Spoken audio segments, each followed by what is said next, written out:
Now we got it so far finished that we can start filling it with our soil and wicking mixture.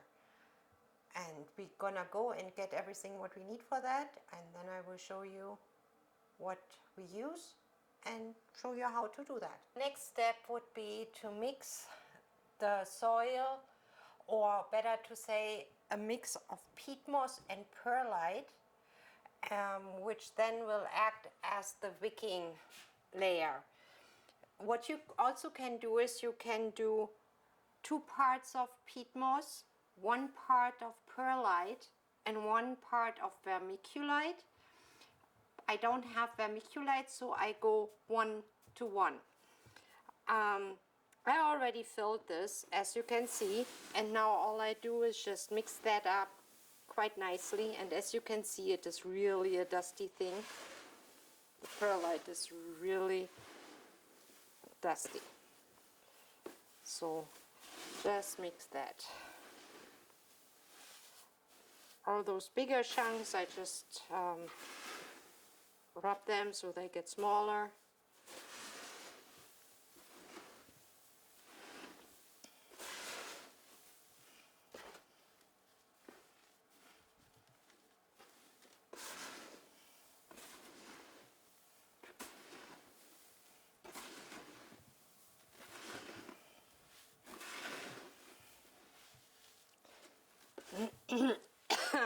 Maybe a side note, if you have and if you want to, you should maybe wear a mask, because this stuff of course is not quite well or not good for your lungs, so you may wear a mask. But since it is a little difficult in front of the camera and you might not understand me so well then, so I do this today without a mask. But usually I do.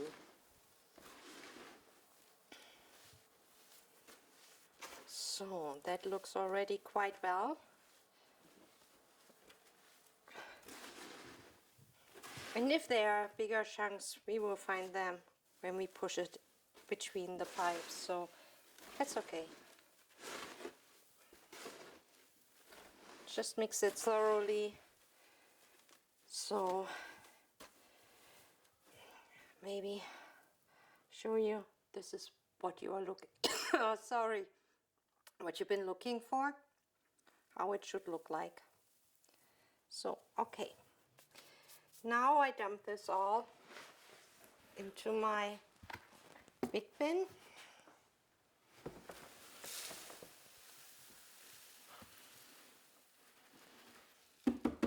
Just like that. And see, I didn't catch everything, so I'm gonna mix that up here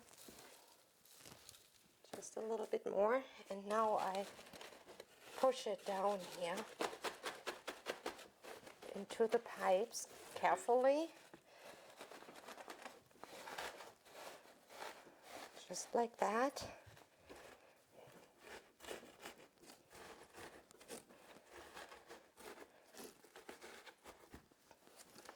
Just do a little bit on each side. I just have to move this a little bit to reach the other side. So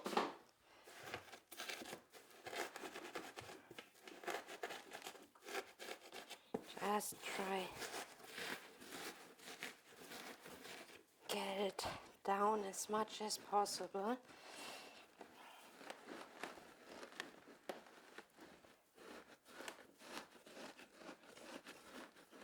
I might have mixed a little bit too much for this bin. We will see. No big issue, because then I can take off or remove some of it again.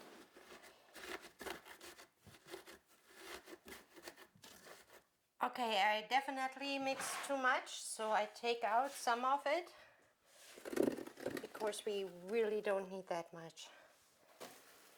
And then it gets easier to show you how I put it in between those pipes.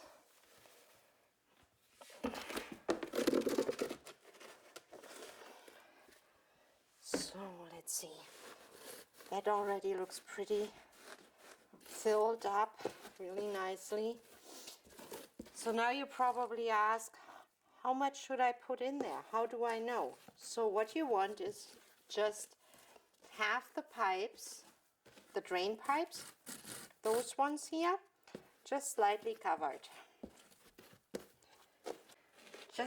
Just make sure that you have everywhere there is a gap, that you have filled that with this peat moss and perlite mix.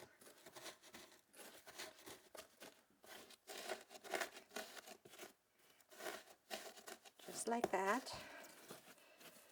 And then before we add a little bit more, I have my watering can here, and I just water it down a little bit.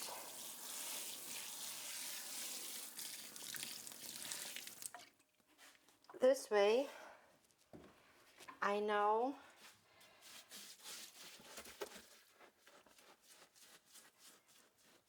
that I have enough in there, because of course when it gets wet it compacts, and then you might end up with too little and you don't see it anymore later on when you have filled your actually grow mix in there. So you can see this is already quite dense. You don't want to push too much, right? Just so that it fills up nicely. So now we can add a little bit more again. Just enough so that it covers all those bigger chunks, make them smaller, just like that.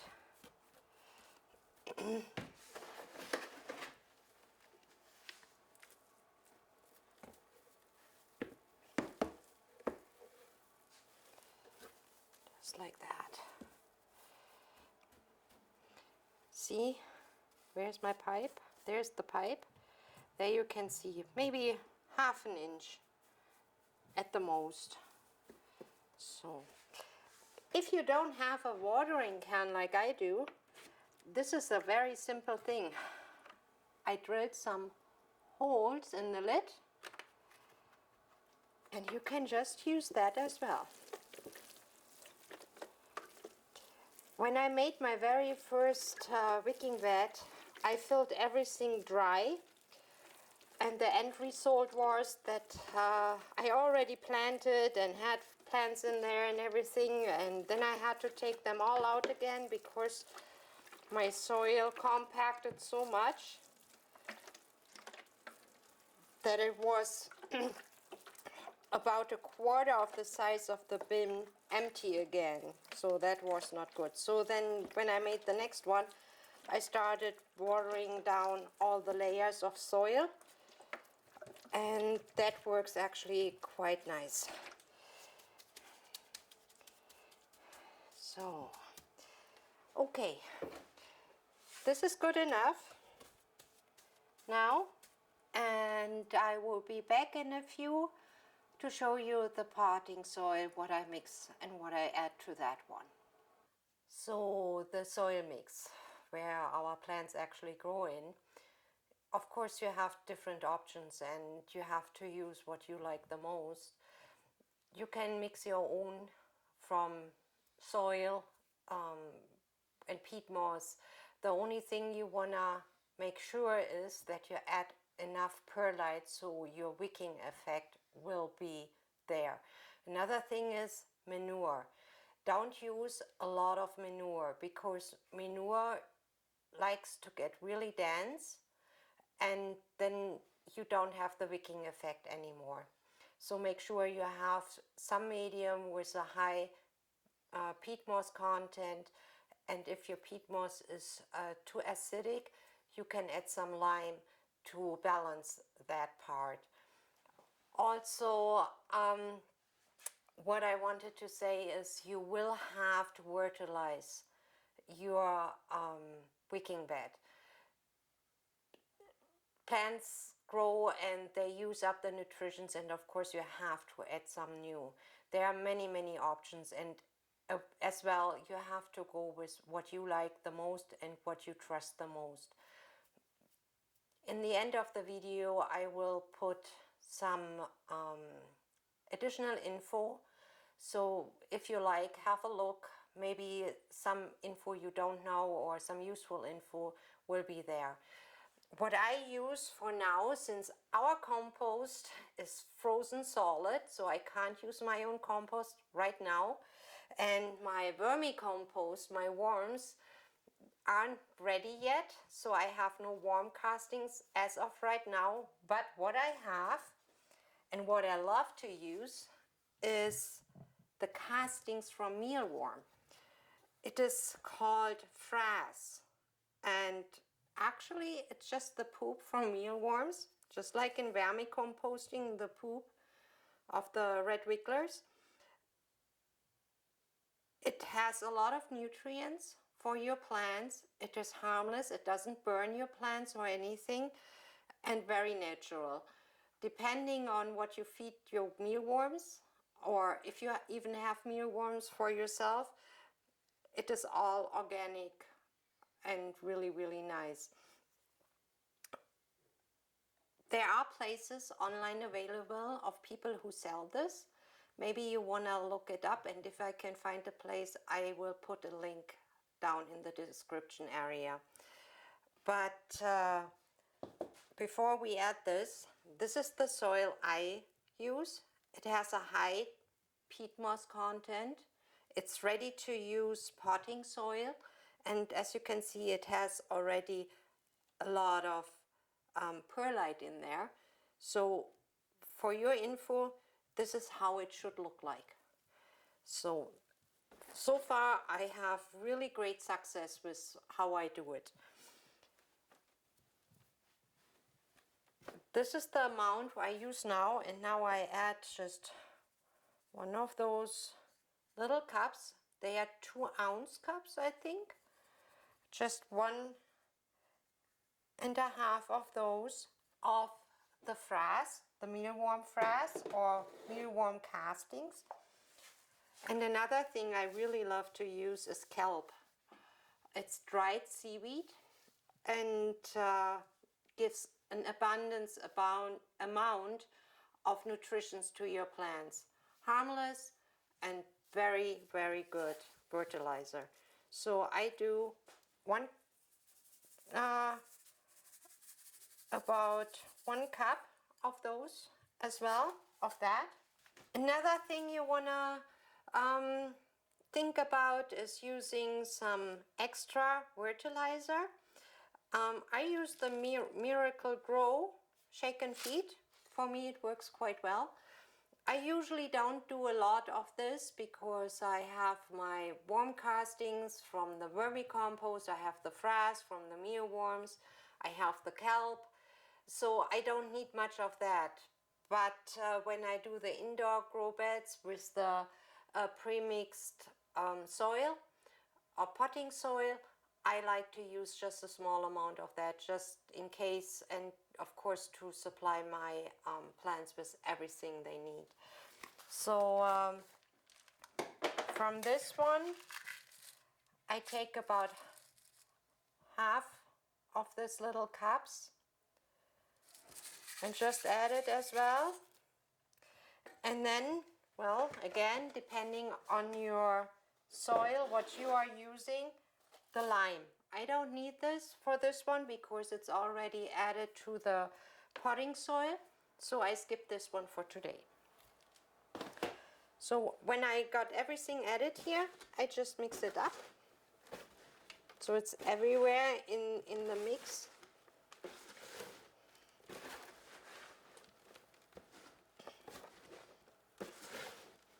Here we go. That should be good to go. And then again, I just dump it in the bin.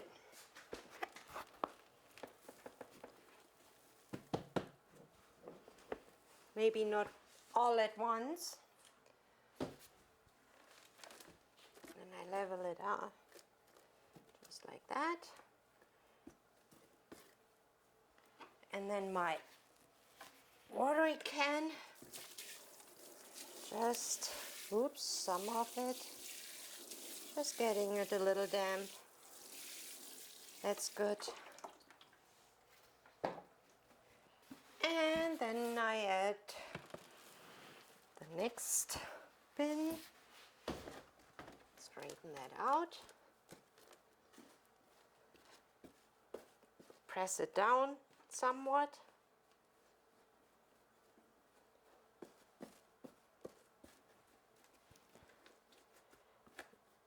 Just like that. Here we go. And some water again.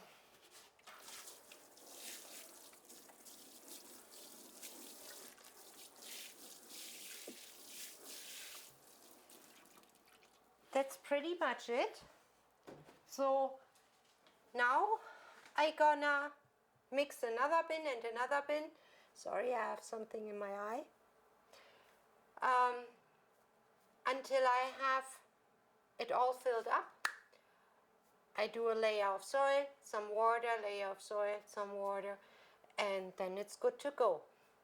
When I have filled up the whole bin, I will see you again, and then I show you what I'm gonna plant in this bin and where we're gonna put it and what we have set up so everything grows even during the cold winter. So, almost full, just a little bit more. But since I plan on putting my lemongrass and rosemary in here, and they are already established plants, I won't fill it up to the rim. So I will need some room to get them in here, actually. So this is why I leave it like that, and just add some little tiny bit more water here.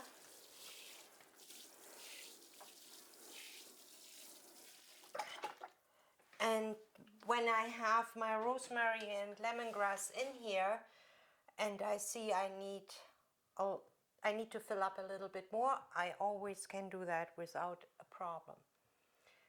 So this part is finished. Now we have to put it in place, and we will show you that very soon too.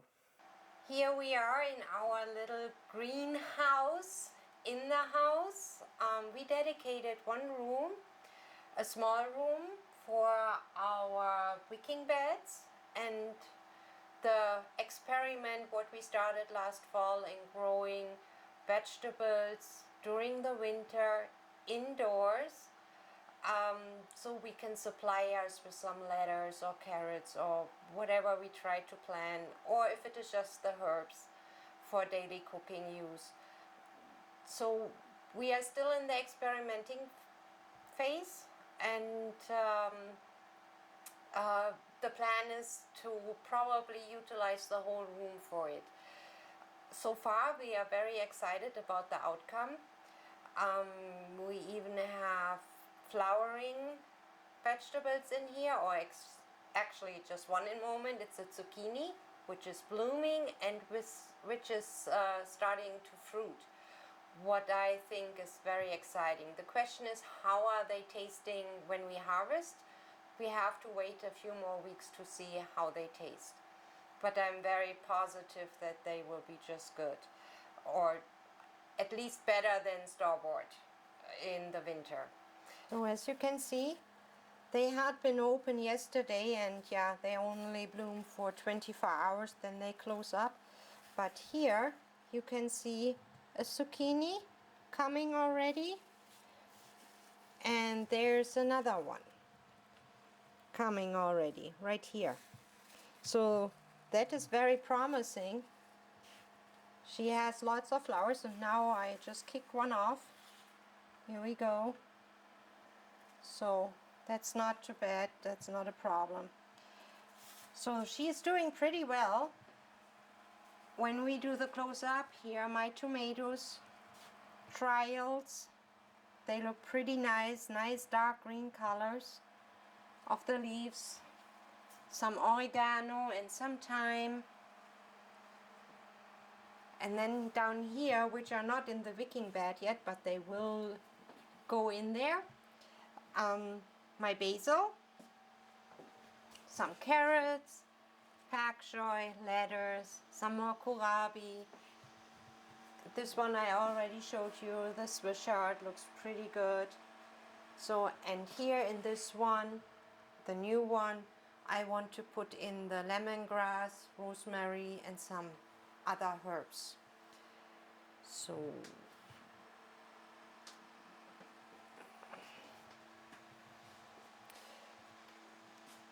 this one is, Mike, what is it called? A computer fan? Yeah. Having all those plants inside, it is a good idea to have some airflow going to prevent powdery mildew, for example. And the plants need a little bit movement, so they get stronger stems and don't get so thin, long-legged, thinny things that can't withstand anything. So we have one for now. We will have a few more of those. Of course, you can get all those big fancy fans and for greenhouses and stuff, but they are quite loud, and I find them a little bit too much for my little flowers or plants here. Remember, we put in this overflow hose, which we glued with the hot glue here, and you can see this is really tough now. And I have this plastic container underneath, and what happens now is when I fill this with water, at a certain point it is full and it starts to overflow, and in this moment when I see water coming out here, I stop, and then it usually runs a couple minutes, and then it's good to go, and then in 2 or 3 weeks I fill again and it's just fine with that. So even when you go for vacation, you don't need to worry it. Day before you leave, you just fill your bins with water and you are good to go. So here's my funnel, and here the water goes in. And remember, it takes some time to come from this corner of the bin all the way across the grow bed until it shows in the bottom there. So put one watering can in, wait 10 minutes or 15 or so, and then fill the next one, because it really takes some time.